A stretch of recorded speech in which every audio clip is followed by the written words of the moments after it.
tema do nosso trabalho é sobre a intolerância religiosa, com ênfase na luta das religiões afro-brasileiras.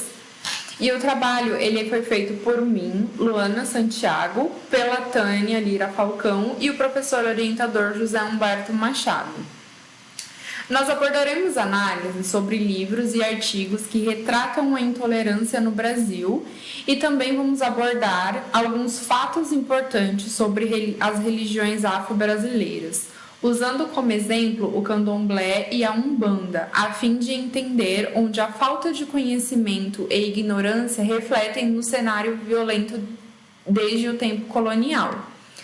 A intolerância religiosa no Brasil foi causada principalmente por organização política, cultural e econômica, já que com a vinda dos portugueses a religião oficial era o catolicismo.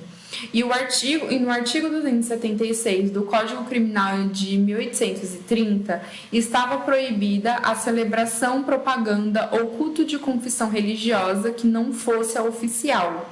E isso causou um impacto violento nos povos africanos, que em meados do século XVIII trouxeram consigo a sua cultura e prática religiosa, que passamos a conhecer como candomblé, e que se tornou uma religião afro-brasileira.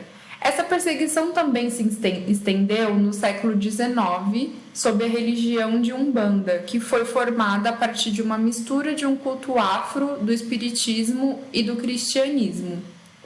Nós coletamos algumas informações a partir de um questionário feito em redes sociais, onde 53 pessoas responderam de forma anônima e nos contaram qual era a sua religião.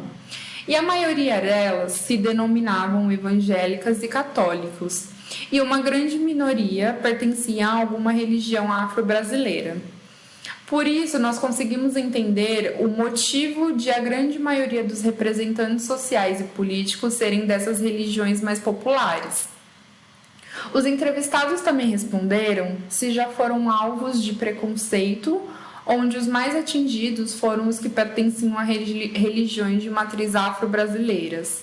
Eles foram questionados também qual seria sua atitude ao presenciar o ato de intolerância religiosa, e assim nós obtivemos da grande maioria as respostas que eles expressariam a sua opinião, porém eles não se envolveriam.